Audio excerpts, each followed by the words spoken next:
Hello friends, welcome to prep IAS. आप सभी का प्रेप आईएएस पे स्वागत है। फ्रेंड्स, इस सीरीज में हम लोग एनसीईआरटी को डिस्कस कर रहे हैं। इससे पहले वाले लेक्चर्स में हमने क्लास 6, 7 पॉलिटी एनसीईआरटी का डिस्कशन किया था। ठीक है, पॉलिटी एनसीईआरटी। और अब इन लेक्चर्स में हम क्लास 8 पॉलिटी एनसीईआरटी को डिस्कस करने वाले हैं। और ये जो डिस्कशंस होंगे अब चैप्टर वाइज होने वाले हैं। एंड जो फर्स्ट चैप्टर हम डिस्कस करेंगे आज वो है द इंडियन कॉन्स्टिट्यूशन। तो चलिए शुरुआत करते हैं। देखिए, कॉन्स्टिट्यूशन को डिफाइन करने के लिए, उसको समझाने के लिए एनसीईआरटी में एक फुटबॉल मैच को, फुटबॉल गेम को थोड़ा सा एक्सप्लेन किया गया है कि उसके क्या रूल्स होते हैं। देखिए, फुटबॉल के ये रूल्स होते हैं कि if the ball touches the arm of any player, अगर बॉल किसी प्लेयर की आर्म को टच कर देती है एक्सेप्ट गोलकीपर, तो उसको फाउल माना जाएगा। और देखिए, ऑब्वियस सी बात है, फुटबॉल है तो इसमें हैंड्स का रोल तो लिमिटेड होना ही चाहिए। सिमिलरली आप बात कर सकते हैं क्रिकेट की, आप बात कर सकते हैं हॉकी की, तो सबके अपने कुछ रूल्स होते हैं। जैसे कि क्रिकेट में आपको क्रिकेट बैट यूज़ करना है, हॉकी में आपको हॉकी स्टिक यूज़ करनी है। तो देखिए, इन रूल्स का पर्पस क्या है। इन रूल्स का पर्पस ये है कि ये गेम को डिफाइन करते हैं। जैसे कि फुटबॉल, वहां पे ये रूल है कि आपको फीट का यूज करना है, क्रिकेट आपको बैट का यूज करना है, हॉकी आपको स्टिक का यूज करना है। तो ये डिफाइन करते हैं गेम को। ये सबसे पहला पॉइंट है। दूसरा पॉइंट ये है कि अगर आपको एक गेम को दूसरे गेम से डिफ्रेंशिएट करना है तो वहां पर भी ये रूल काम में आएंगे। ऑब्वियस सी बात है, तो ये इनका सेकंड इंपॉर्टेंस हो जाता है। तो हम बोल सकते हैं ना कि ये जो रूल्स हैं ये फंडामेंटल रूल्स हैं, क्योंकि ये गेम को डिफाइन करते हैं। आप एक गेम को दूसरे गेम से डिफ्रेंशिएट कर सकते हैं, तो इसलिए इनको हम फंडामेंटल भी बोल सकते हैं, या फिर इनको हम कॉन्स्टिट्यूटिव रूल्स भी कह सकते हैं, क्योंकि ये अगेन कि ये गेम को डिफाइन कर रहे हैं। समझ में आ रहा है? तो देखिए, ये तो हमने बात की थी गेम की और उसमें जो रूल्स होते हैं। सिमिलरली अगर हम बात करें किसी सोसाइटी की, तो सोसाइटी में भी हमको यही सेम चीज़ देखने को मिलती है। हर सोसाइटी के पास भी कुछ रूल्स होते हैं जो फंडामेंटल रूल्स होते हैं, जो बेसिक रूल्स होते हैं, जो कि कॉन्स्टिट्यूटिव रूल्स होते हैं। फॉर एग्जाम्पल, एक सोसाइटी ऐसी हो सकती है जहाँ पे मैन वुमेन दोनों इक्वल हैं। वहीं एक सोसाइटी ऐसी भी हो सकती है जहाँ पे इक्वल नहीं है। तो ये वहाँ के कॉन्स्टिट्यूटिव रूल हैं जो सोसाइटी को डिफाइन करते हैं, जो उसको किसी दूसरी सोसाइटी से डिफ्रेंशिएट करते हैं, अलग करते हैं। समझ में आ गया? अब देखिए, अगर हम लार्ज सोसाइटी की बात करें, अगर हम लार्ज सोसाइटी जहाँ पे काफ़ी सारी कम्युनिटीज़ रहती हैं, जैसे कि कंट्री, आप इंडिया का एग्जाम्पल ले लो, तो वहाँ पे काफ़ी सारी कम्युनिटी आपको देखने को मिलती है। तो वहाँ पर भी रूल्स ज़रूरी हैं, वरना गवर्न किस तरह से किया जाएगा। लेकिन ये रूल्स वहां पे किस तरह से फॉर्मुलेट किए जाते हैं? थ्रू कंसेंसस, आपसी सहमति से। ऐसा क्यों? क्योंकि अगर सभी लोगों की सहमति या कंसेंसस नहीं होगा तो फिर सभी लोग उसको फॉलो करेंगे नहीं, और अगर कोई उसको फॉलो नहीं कर रहा है तो फिर ऐसे रूल्स का फायदा ही क्या है। ठीक है, तो इसलिए कंसेंसस होना बहुत जरूरी है। और अगर हम बात करते हैं मॉडर्न कंट्रीज की, तो वहां पे this consensus is usually available in written form, and a written document in which we find such rules is called a constitution. देखिए, कितनी प्यारी डेफिनेशन है कॉन्स्टिट्यूशन की, कि एक रिटर्न डॉक्यूमेंट होगा, उसमें रूल्स मेंशन किए जाएंगे, और इसी को कहते हैं कॉन्स्टिट्यूशन या फिर संविधान। क्लियर है? एकदम बेसिक सी ये डेफिनेशन है। बट देखिए, आपका फोकस होना चाहिए दो वर्ड्स पे, वो है एक तो यूजुअली और एक है रिटर्न। तो देखिए, यूजुअली रिटर्न फॉर्म में होता है, मतलब क्या कभी अनरिटर्न फॉर्म में भी हो सकता है क्या? और यही मैं आपको समझाना चाह रहा हूं। यहां से बात आती है टाइप्स ऑफ कॉन्स्टिट्यूशन की। टाइप्स ऑफ कॉन्स्टिट्यूशन, देखिए, एक होता है रिटर्न कॉन्स्टिट्यूशन, रिटर्न, और एक होता है अनरिटर्न कॉन्स्टिट्यूशन। क्या आप मुझे एग्जाम्पल बता सकते हो रिटर्न के एंड अनरिटर्न के? देखिए, USA oldest return constitution, India, यहां पर भी हमें रिटर्न संविधान देखने को मिलता है।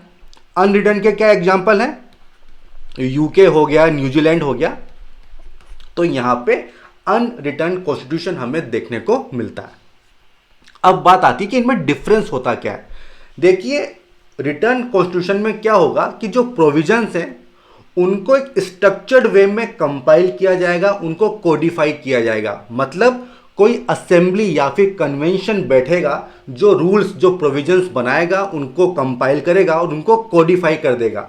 लेकिन अनरिटन में ऐसा नहीं होता है, वहाँ पे कोई कन्वेंशन या फिर असेंबली नहीं बैठती है, वहाँ पे इवोल्यूशन होता है।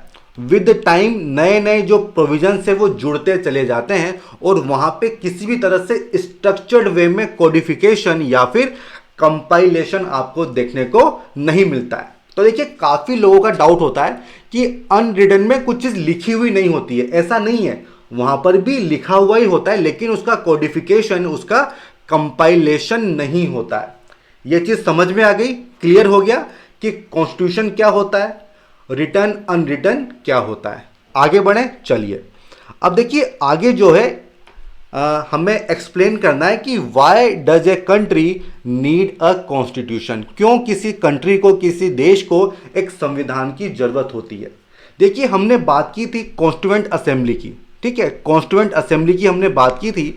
और इसका पर्पस क्या होता है? इसका पर्पस होता है कि आप कॉन्स्टिट्यूशन को ड्राफ्ट करोगे, ठीक है, उसको बनाओगे। इसको बोलते हैं कॉन्स्टिट्यूएंट असेंबली या फिर संविधान सभा। और इसका कुछ बैकग्राउंड यहाँ पे दिया हुआ है। देखिए, इंडिया में सबसे पहले कॉन्स्टिट्यूएंट असेंबली की डिमांड की थी एम.एन. रॉय ने। एम.एन. रॉय जो कि एक कम्युनिस्ट लीडर थे, 1934 में की थी। और इसके बाद कांग्रेस ने भी पहली बार 1934 में ऑफिशियली डिमांड किया था कॉन्स्टिट्यूएंट असेंबली को, लेकिन ब्रिटिश गवर्नमेंट नहीं मान रही थी। उसके बाद आती है सेकेंड वर्ल्ड वॉर, और वहाँ पे जो ब्रिटिश लोग थे उनको इंडियन सपोर्ट चाहिए था, जो हम नहीं दे रहे थे। और इसके बाद जो ब्रिटिश गवर्नमेंट थी उसने काफ़ी सारे कंसेशन हमें दिए, जैसे कि 1940 का अगस्त ऑफर। उसके बाद क्या आता है 1942 क्रिप्स मिशन। उसके बाद 1946 कैबिनेट मिशन। तो इसमें काफ़ी सारे कंसेशन हमें दिए गए थे। और फाइनली जो 1946 का कैबिनेट मिशन प्लान था, उसमें पूरा प्लान दिया हुआ था कि किस तरह से कॉन्स्टिट्यूएंट असेंबली बनेगी। उसी के बेसिस पे इंडिया जो है वो असेंबली बनाता है। एंड उसका फर्स्ट सेशन होता है 9 दिसंबर 1946 को, 9 दिसंबर 1946 को। एंड लास्ट होता है कब? 26 नवंबर 1949 को। यही डेट मेंशन की गई है कहाँ पे? हमारे प्रियम्बल में। और इस पे क्वेश्चन पूछा जा चुका है। तो देखिए, इस तरह से आपको हिस्ट्री से रिलेट करना है कॉन्स्टिट्यूशन को। समझ में आ गया? बढ़े आगे, चलिए। आगे क्या बताया गया है कि today most countries in the world have a constitution. देखिए, संविधान होता क्या है? Basically rules. और कोई भी कंट्री हो, कोई ना कोई रूल्स तो वहां पे होंगे ही सही। तो हर कंट्री के पास कॉन्स्टिट्यूशन तो होगा, हालांकि उसका फॉर्म चेंज हो सकता है। ये बात क्लियर है? अब देखिए आगे क्या लिखा हुआ है। While all democratic countries are likely to have a constitution, जितनी भी डेमोक्रेसी होंगी उनके पास संविधान, उनके पास कॉन्स्टिट्यूशन होगा ही होगा। ऐसा क्यों? क्योंकि देखिए, डेमोक्रेसी में कुछ स्पेशल प्रोविजंस होते हैं, जैसे कि सबको वोट देने का अधिकार होगा, कुछ सेफगार्ड्स होंगे, ठीक है, फंडामेंटल राइट्स वगैरह दिए जाएंगे, गवर्नमेंट अपनी मनमानी नहीं कर सकती है। तो इसके लिए रिटन रूल्स होते हैं, इसलिए संविधान होना बहुत ज़रूरी है। लेकिन इसका उल्टा सही नहीं है हमेशा। वो क्या है कि it is not necessary that all countries that have a constitution are democratic. जितनी भी कंट्रीज जिनके पास संविधान है, उसका ये बिल्कुल मतलब नहीं है कि वो सभी कंट्री, वो सभी नेशंस डेमोक्रेटिक होंगे। काफ़ी सारे एग्जाम्पल्स हैं हमारे पास, जैसे कि नॉर्थ कोरिया हो गया, हमारे पास चाइना का भी एग्जाम्पल है। तो इनके पास कॉन्स्टिट्यूशन तो है, लेकिन डेमोक्रेसी है क्या? डेफिनेटली डेमोक्रेसी नहीं है। तो ये क्वेश्चन आ सकता है प्रीलिम्स में, बहुत इंपॉर्टेंट है, ठीक है। अब आगे बताया गया है कि जो कॉन्स्टिट्यूशन होता है वो क्या पर्पस सर्व करता है। अब ये चीज बहुत इंपॉर्टेंट है, इस पे मेंस में क्वेश्चन पूछा जा सकता है। देखिए, एक कंट्री है, उसमें सिटीजन्स होंगे, काफी सारी पॉपुलेशन होगी, और उनकी कुछ एस्पिरेशंस होंगी, कुछ आइडियल्स होंगे जो वो चाहते होंगे कि हमारी कंट्री इन आइडियल्स को फॉलो करे।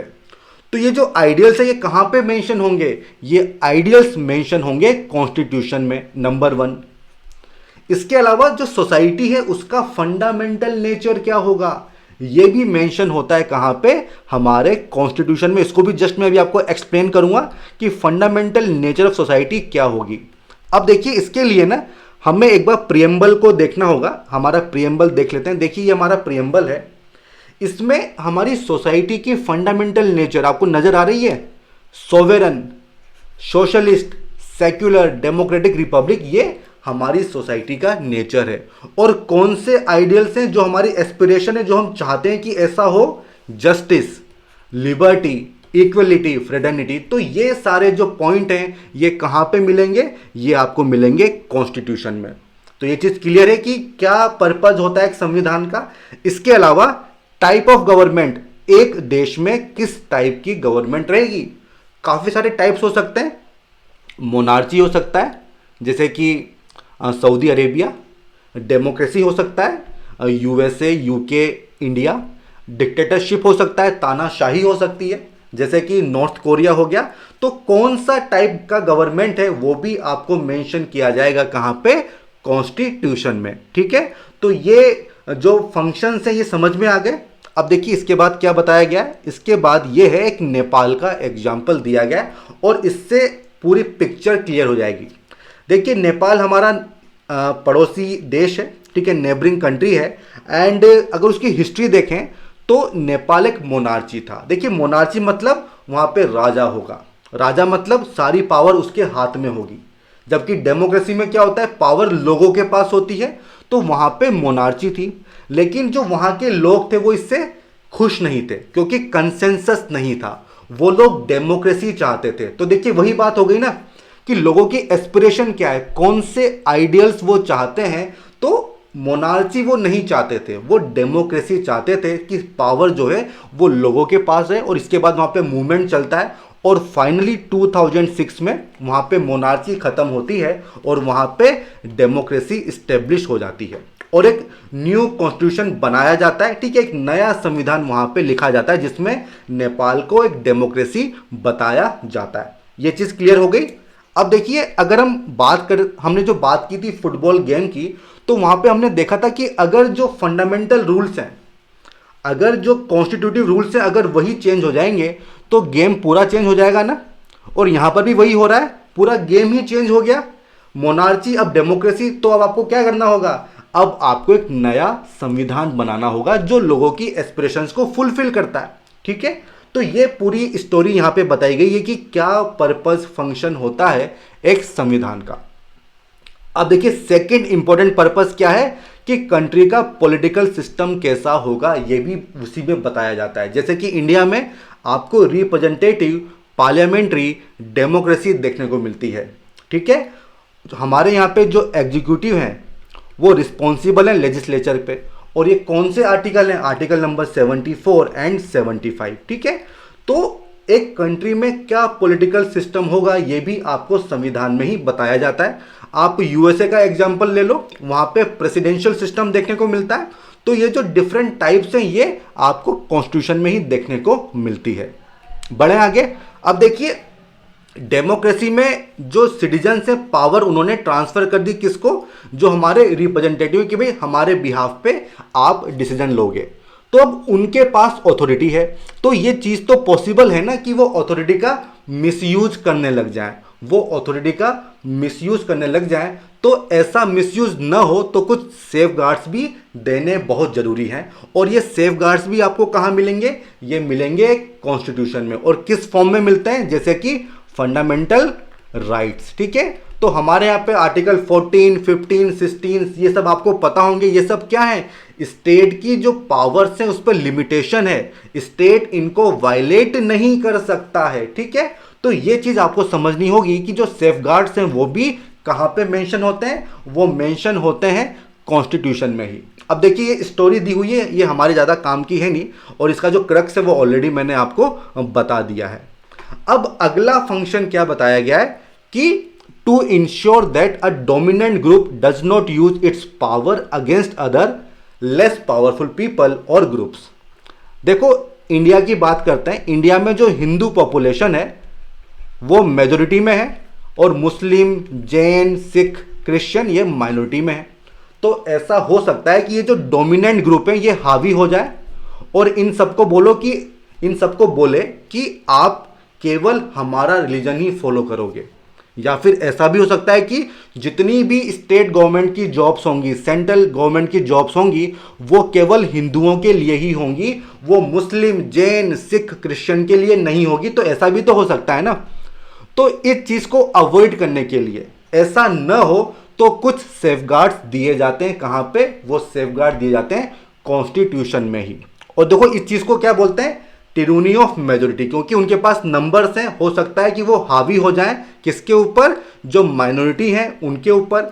जो भी डिसीजंस लिए जा रहे हैं हो सकता है वो उनके इंटरेस्ट में न हो या फिर उनको एक्सक्लूड ही कर दिया जाए, जो मैंने आपको एग्जाम्पल दिया था। ठीक है, अब देखिए जो डोमिनेशन की हमने बात की थी, ये डोमिनेशन इंटर कम्युनिटी डोमिनेशन भी हो सकता है, जैसे कि हिंदू वर्सेस मुस्लिम, सिख, ईसाई, क्रिश्चियन, या फिर इंट्रा कम्युनिटी डोमिनेशन भी हो सकता है, जैसे कि विद इन हिंदू कम्युनिटी भी बहुत सारी क्लास एंड कास्ट होती हैं। ठीक है, तो उसमें भी इस तरह का डोमिनेशन हो सकता है। तो इस हर तरह के डोमिनेशन को प्रोहिबिट किया गया है, मना किया गया है। कहां पे? हमारे कॉन्स्टिट्यूशन में। और इसके लिए कौन से आर्टिकल्स आपको देखने होंगे? आर्टिकल नंबर 29 आप देख सकते हैं, आर्टिकल नंबर 30 आप देख सकते हैं। आप देखिए आर्टिकल नंबर 14, सभी लोग इक्वल हैं। आर्टिकल नंबर 15, जो सोशली एजुकेशनली बैकवर्ड क्लास है उनके लिए स्पेशल प्रोविजंस बनाए जा सकते हैं। आर्टिकल नंबर 29 क्या है कि एनी सेक्शन ऑफ सिटीजन जिसके पास डिस्टिंक्ट लैंग्वेज है, कल्चर है, स्क्रिप्ट है, उसके पास ये अधिकार होगा, ये राइट होगा कि वो उसको कंजर्व कर सकता है। ठीक है, तो ये सारे जो प्रोविजंस हैं, ये सारे जो सेफगार्ड्स हैं, ये आपको कहाँ मिलेंगे? ये आपको मिलेंगे कॉन्स्टिट्यूशन में। समझ में आ गया?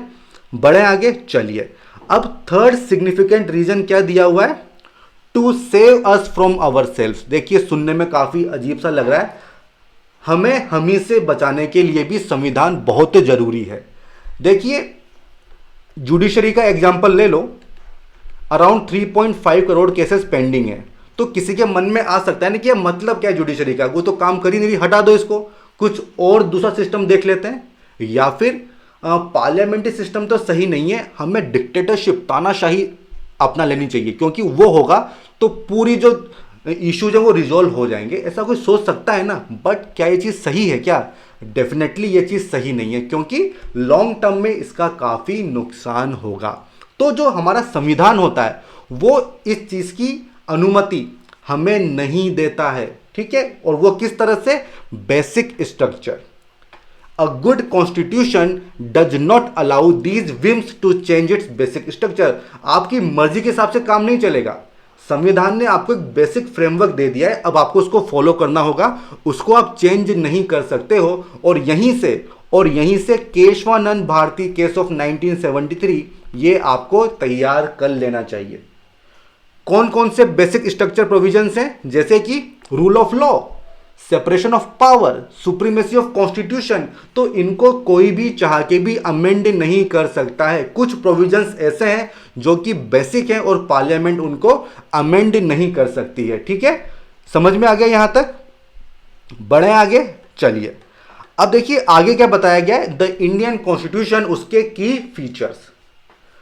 ये जो पैराग्राफ है बहुत इंपॉर्टेंट है कि during the freedom struggle the nationalist had devoted a great deal of time to imagine and planning what a free India would be like। मतलब जो हमारा आज़ाद भारत होगा वो कैसा होगा ये हमने पहले ही प्लान कर लिया था। और इसी पे ये क्वेश्चन आता है कि जो हमारा कॉन्स्टिट्यूशन है इस पे किस तरह से जो हमारा फ्रीडम स्ट्रगल है उसका इन्फ्लुएंस देखने को मिलता है। तो ये आपको प्रिपेयर करना होगा। देखिए काफ़ी सारे इवेंट्स हैं जो आपको लिंक करने चाहिए, जैसे कि 1920 ये नागपुर सेशन था कांग्रेस का, और इसमें लिंग्विस्टिक बेसिस पे प्रोविंशियल कांग्रेस कमेटी को बनाया गया था। किससे लिंक कर पाओगे? 1956 स्टेट रीऑर्गेनाइजेशन एक्ट। एक और एग्जांपल देता हूं, 1931 ये क्या है? बेसिकली कराची सेशन है और इसमें 2 रिजोल्यूशन पास होते हैं। One was on fundamental rights और दूसरा था नेशनल इकोनॉमिक प्रोग्राम के ऊपर। और ये आगे जाके हमें देखने को मिलता है हमारे कॉन्स्टिट्यूशन में। एक और एग्जांपल देता हूं, 1938 Haripura session, national planning committee, planning commission relate कर पा रहे हो क्या? तो इसी तरह से आपको स्टडी करनी है कि जो नेशनल स्ट्रगल था उसी में हमने काफ़ी कुछ इमेजिन कर लिया था कि हमारा जो भारत होगा, जो हमारा इंडिया होगा, जो इंडिपेंडेंट इंडिया होगा, वो किस तरह से होगा, जहाँ पे सभी लोगों को इक्वल ट्रीटमेंट मिलेगा। क्योंकि हमने ब्रिटिश रूल देख लिया था जो कि काफ़ी ऑथोरिटेरियन था, और इस चीज़ पे तो हमने ऑलरेडी मान लिया था कि हम डेमोक्रेसी को एक्सेप्ट करेंगे ताकि वहाँ पे सभी लोगों को इक्वल ट्रीटमेंट मिल जाए। और उसके बाद एक असेंबली बैठती है, एक संविधान सभा बैठती है, एक कॉन्स्टिट्यूएंट असेंबली बैठती है, जिसमें कितने लोग थे? 299 लोग उसमें थे जिन्होंने बैठ के हमारा संविधान बनाया था। अब देखिए, मैंने आपको बताया था कि जो कैबिनेट मिशन प्लान था उसके बेसिस पे पूरा प्लान था असेंबली का, उसको एक बार देख लेते हैं। देखिए, उसमें प्लान क्या था कि ये टोटल 389 मेंबर बॉडी होगी, जिसमें 292 प्रोविंशियल असेंबली से आएंगे, 4 कहाँ से आएंगे? चीफ कमिश्नर प्रोविंस से आएंगे, एंड रिमेनिंग 93 प्रिंसली स्टेट से आएंगे। लेकिन बाद में पार्टीशन हो जाता है, इंडिया पाकिस्तान अलग अलग हो जाते हैं, तो कुछ लोग उधर चले जाते हैं, तो बाद में इसकी जो स्ट्रेंथ थी वो हो जाती है 299, जिसमें प्रोविंस से कितने थे? 229 थे, एंड प्रिंसली स्टेट से तो कितने? 70 थे। तो ये नंबर्स भी आपको याद रखने होंगे। क्लियर है ये बात यहाँ तक? बढ़े आगे, चलिए। अब देखिए, इसके बाद ना जो हमारे संविधान की, जो हमारे कॉन्स्टिट्यूशन की फिलोसॉफी है, जो उसके प्रोविजन है, अगर उसको आप सही से समझना चाहते हैं तो आपको उन सर्कमस्टांसेस, उन कंडीशन को भी समझना होगा जिन कंडीशन में हमारा संविधान बना। क्या सिचुएशन थी? पार्टीशन हो चुका था, दंगे हो रहे थे, जो हमारे प्रिंसली स्टेट्स थे उनको इंटीग्रेट करना था। कोई कह रहा था कि मैं इंडिपेंडेंट रहूंगा, कोई इंडिया के साथ, कोई पाकिस्तान के साथ, और सोशियो इकोनॉमिक सिचुएशन काफ़ी पुअर थी। तो इन सिचुएशन के बीच में जो हमारे फोरफादर्स थे उन्होंने हमारा संविधान बनाया, और उसकी झलक हमें आज भी देखने को मिलती है, जैसे कि unitary features, emergency provisions, governor, all India services, single constitution, single citizenship. ये बेसिकली क्या है? ये यूनिटरी फीचर्स हैं। और ऐसा क्यों? ताकि कोई भी स्टेट हमसे अलग न हो पाए। ठीक है, समझ में आ रहा है ये बात? तो जब भी आप संविधान के प्रोविजंस को पढ़ते हैं तो ये बेसिक जो फ्रेमवर्क है ये आपके माइंड में होना चाहिए। ठीक है, then the final document also reflects their concern for eradicating poverty through socio-economic reforms। कौन से प्रोविजंस की बात हो रही है? यहाँ पे डीपीएसपी की बात हो रही है। ठीक है, यहाँ पे डीपीएसपी की बात हो रही है, as well as emphasizing the crucial role the people can play. और किस तरह से? Universal adult franchise, article number 325, 326, 325, 326। अब देखिए यहाँ पे क्या मेंशन किया गया है? Father of Indian constitution doctor BR Ambedkar. और he also stated that although the laws might exist, SC still had reasons to fear because the administration of these laws were in the hands of caste Hindu officers। और इसी से बात आती है reservation की, कि government में, administration में भी हमें स्थान, हमें जगह मिलनी चाहिए। समझ में आ गया यहाँ तक? चलिए, अब आता है कि फीचर्स ऑफ कॉन्स्टिट्यूशन, और ये काफ़ी ब्रीफ में एकदम शुरुआत ही है, आने वाली क्लासेस में काफ़ी डिटेल में इनको पढ़ेंगे। तो एक बेसिक कॉन्सेप्ट ले लेते हैं कि फेडरलिज्म या फिर संघवाद, हिंदी में क्या बोलते हैं? संघवाद। ये होता क्या है? तो देखिए, हमने देखा था पिछली क्लास में कि गवर्नमेंट के काफ़ी सारे टीयर्स होते हैं, जैसे कि सेंट्रल गवर्नमेंट है, फिर स्टेट गवर्नमेंट है, उसके बाद जो लोकल गवर्नमेंट है। तो इन सारी गवर्नमेंट के बीच में पावर का डिवीजन होता है, डिवीजन ऑफ पावर देखने को मिलता है, और इसी को बोलते हैं फेडरलिज्म या फिर संघवाद। अब इसका आर्टिकल नंबर 246 ये आपको याद होना चाहिए। और आर्टिकल 246 में क्या किया गया है? आर्टिकल 246 में पावर को डिवाइड किया गया है। देखिए, एक यूनियन लिस्ट है, एक कॉन्करेंट लिस्ट है, और एक लिस्ट है स्टेट लिस्ट। ठीक है, तो ये आर्टिकल नंबर 246 ये आपको याद रखना होगा। ठीक है, अब देखिए ऐसा क्यों कहा गया है? क्योंकि इंडिया में डाइवर्सिटी है। दिल्ली में बैठी जो गवर्नमेंट है, क्या वो नॉर्थ ईस्ट की प्रॉब्लम को समझती है? डेफिनेटली नहीं समझती है। तो वहाँ पे आपको स्टेट गवर्नमेंट या फिर जो लोकल गवर्नमेंट है उसको पावर देनी चाहिए कि वो वहाँ पे पॉलिसी बनाए, उसको इम्प्लीमेंट करे। और यही मकसद है किसका, फेडरलिज्म का, कि जिसको जिस बारे में ज़्यादा पता है उसी को पावर दे दो, वो लॉ बना देगा, उसको इम्प्लीमेंट कर देगा। ठीक है, तो ये होता है फेडरलिज्म या फिर इसको बोलते हैं हिंदी में संघवाद। ठीक है, अब देखिए आगे क्या लिखा हुआ है, each tier of government can get the money from the work that it does. States are not merely agents of federal government but draw their authority from the constitution। देखिए बहुत इंपॉर्टेंट चीज है, जो स्टेट्स हैं वो किसी भी तरह से सबॉर्डिनेट नहीं है, बल्कि उनके पास अपनी पावर है और उस डोमेन में वो इंडिपेंडेंट है, वो सुप्रीम है। तो ये जो डिवीजन ऑफ पावर है ये संविधान में ही मेंशन कर दिया गया है, वो किसी भी तरह से सबऑर्डिनेट नहीं है, ये बात आपको याद रखनी होगी। अब आता है पार्लियामेंट्री फॉर्म ऑफ गवर्नमेंट। देखिए इंडिया में पार्लियामेंट्री फॉर्म है, यूएसए में प्रेसिडेंशियल फॉर्म है। और पार्लियामेंट्री फॉर्म में क्या होता है कि जो हमारे एग्जीक्यूटिव हैं वो रिस्पॉन्सिबल होते हैं टुवर्ड्स लेजिस्लेचर, और इसका आर्टिकल नंबर 74 75 ये आपको याद रखना होगा।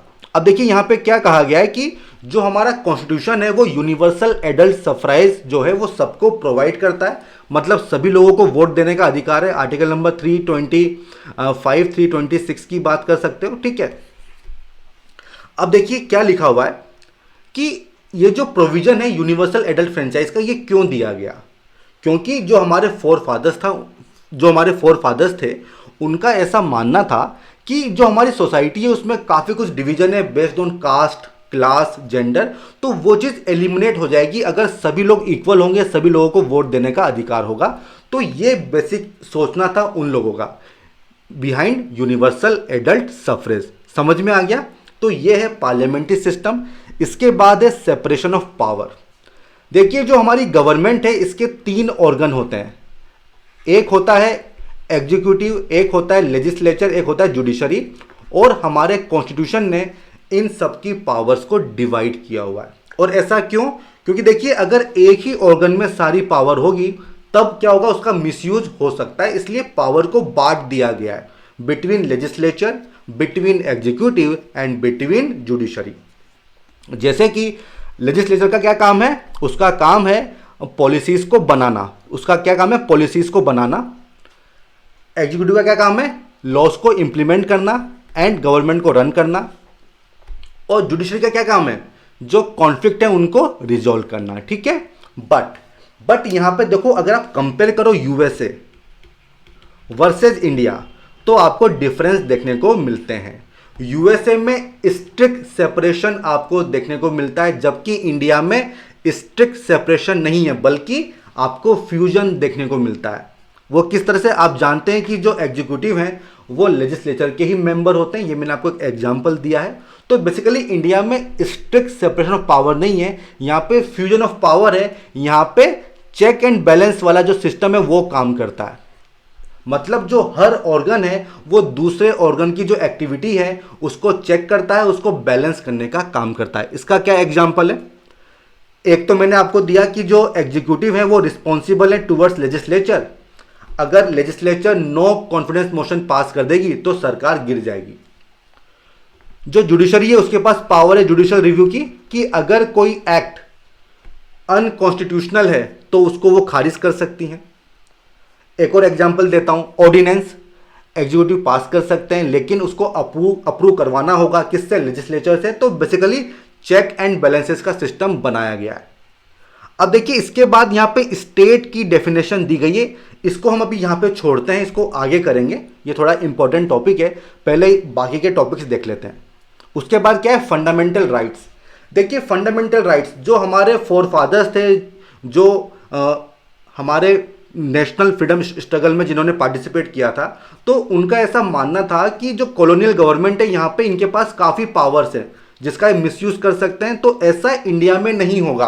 तो इनकी पावर्स पे कुछ लिमिट लगाई जाएगी, कुछ रेस्ट्रिक्शंस लगाए जाएंगे, और किस फॉर्म में, फंडामेंटल राइट्स की फॉर्म में ये रेस्ट्रिक्शंस लगाए जाएंगे। और इनको क्या बोलते हैं, कंसाइंस ऑफ इंडियन कॉन्स्टिट्यूशन। ये सवाल पूछा जा सकता है इसमें प्रीलिम्स में कि कंसाइंस का मतलब क्या है, तो आंसर होगा fundamental rights.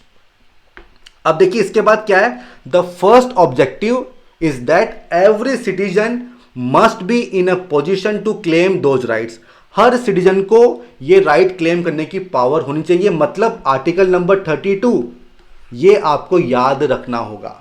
Then these rights must be binding upon every authority that has got the power to make laws। मतलब आर्टिकल 12 एंड 13 की यहां पे बात हो रही है। आर्टिकल 12 में क्या बताया गया है, आर्टिकल 12 में बताया गया है कि स्टेट की डेफिनेशन में कौन कौन शामिल हैं, गवर्नमेंट, पार्लियामेंट, जितनी भी लोकल अथॉरिटी है, जो स्टेट गवर्नमेंट है, वो सब इसमें शामिल होती हैं। और आर्टिकल 13 में क्या बताया गया है कि स्टेट मतलब इनमें से कोई भी फंडामेंटल राइट्स को वायलेट नहीं कर सकता है। अगर करता है तो आर्टिकल 32 आप चले जाइए डायरेक्टली सुप्रीम कोर्ट, वो आपको एंटरटेन करेंगे। ठीक है, ये बात समझ में आ गई। अब इसके बाद क्या है, कुछ और भी प्रोविजंस हैं जैसे कि डीपीएसपी, उसके बारे में हम सेपरेटली बात करेंगे। ठीक है, सोशियो इकोनॉमिक रिफॉर्म्स लाने के लिए डीपीएसपी इन प्रोविजंस को मेंटेन किया गया था। ठीक है, अगला फीचर क्या है, वो है सेक्युलरिज्म। देखिए सेक्युलर स्टेट जो कि हमारा अगला टॉपिक भी, उसको वहां पे काफी डिटेल में कर लेंगे, यहां पे करने की जरूरत नहीं है, उसको हम आगे करेंगे। ठीक है, और ये काफी डिटेल में वहां पे बताया गया है। तो देखिए क्या चीज हमने देखी कि जो कंट्री की हिस्ट्री है, it often determines the kind of constitution that a country adopt for itself. ये डायरेक्ट क्वेश्चन आ सकता है, किसमें, मेंस में यही स्टेटमेंट आ जाएगा और डिस्कस करने को कहा जाएगा। ठीक है, तो सारे एग्जांपल्स आपको यहां पे लिखने होंगे। ठीक है, और देखिए ऐसा नहीं है कि एक बार संविधान बन गया तो बन गया, उसमें चेंजेस पॉसिबल नहीं है। विद टाइम जो नए चैलेंजेस हमारे सामने आते हैं, आप उसका सोल्यूशन आप निकाल सकते हैं। जो हमारा संविधान है, जो हमारा कॉन्स्टिट्यूशन है, उसको आप अमेंड कर सकते हो। ठीक है, तो ये जो फर्स्ट जो चैप्टर है यहीं पे एंड होता है। अब ना हम आते हैं वो जो स्टेट वाला जो डेफिनेशन था, और ये क्वेश्चन बेसिकली 2021 प्रीलिम्स में पूछा गया है कि स्टेट एंड गवर्नमेंट इसमें क्या डिफरेंस होता है, तो ये चीज आपको पता होनी चाहिए। तो देखिए स्टेट और स्टेट गवर्नमेंट ये दोनों चीजें अलग अलग हैं। यहां पे इंडियन स्टेट की बात हो रही है। ठीक है, एस कैपिटल है, तो ये यहां पे बात हो रही है, और गवर्नमेंट अलग चीज होती है, वो इसका एक एलिमेंट होता है। ठीक है, वो इसका एक एलिमेंट होता है। अब देखिए जब हम स्टेट की बात करते हैं ना, जब हम स्टेट की बात करते हैं तो स्टेट के 4 असेंशियल एलिमेंट्स होते हैं, और ये मैं थोड़ा आपको अच्छे से समझा रहा हूं। ठीक है, 4 एलिमेंट होते हैं। नंबर 1, एक तो पॉपुलेशन होगा, एक टेरिटरी होगा, एक गवर्नमेंट होगा, और एक सोवेनिटी हो गया। तो means sovereignty belongs to state, government को बिलोंग नहीं करती है, क्योंकि गवर्नमेंट तो आज है कल नहीं रहेगी, चेंज हो जाएगी, बट स्टेट हमेशा बना रहेगा। और जब हम बात करते हैं गवर्नमेंट की, तो उसके 3 ऑर्गन होते हैं। कौन कौन से होते हैं, लेजिस्लेचर, एग्जीक्यूटिव एंड जुडिशरी। ठीक है, तो ये जो डिफरेंस है ये आपको समझ में आना चाहिए कि स्टेट, इसके बेसिकली 4 एलिमेंट्स होते हैं, population, territory, government and sovereignty. और गवर्नमेंट के फिर 3 एलिमेंट होते हैं, एग्जीक्यूटिव, लेजिस्लेचर एंड जुडिशरी। ठीक है, तो ये चीज आपको समझ में आनी चाहिए। स्टेट परमानेंट होता है, जबकि गवर्नमेंट टेम्पररी होती है, इलेक्शन के बाद चेंज हो जाएगी, कुछ रिवॉल्यूशन हो गया तो चेंज हो जाएगी। ठीक है, तो ये कॉन्सेप्ट आपको समझ में आना चाहिए। ठीक है, तो ये हो गया स्टेट एंड गवर्नमेंट। ठीक है, गवर्नमेंट स्टेट का केवल एक पार्ट होता है। ये बात समझ में आ गई। तो देखिए इसी के साथ ये जो हमारा आज का जो चैप्टर है ये यहीं पे एंड होता है। अब देखिए आपके लिए 2 क्वेश्चन है, question number 1 and question number 3, जो आपको अटेम्प्ट करने चाहिए। नंबर 1 क्या है कि why does a democratic country need a constitution, ये हमने एक्सप्लेन किया। और दूसरा क्या है कि what would happen if there were no restrictions on the power of elected representative. ठीक है, तो ये दोनों क्वेश्चन आप अटेम्प्ट करिए, आपकी आंसर राइटिंग काफी अच्छी हो जाएगी। और इसी के साथ जो हमारा आज का सेशन है इसको हम कंक्लूड करते हैं, और फिर मिलेंगे हम लोग सेकंड चैप्टर के साथ। ठीक है, गुड बाय।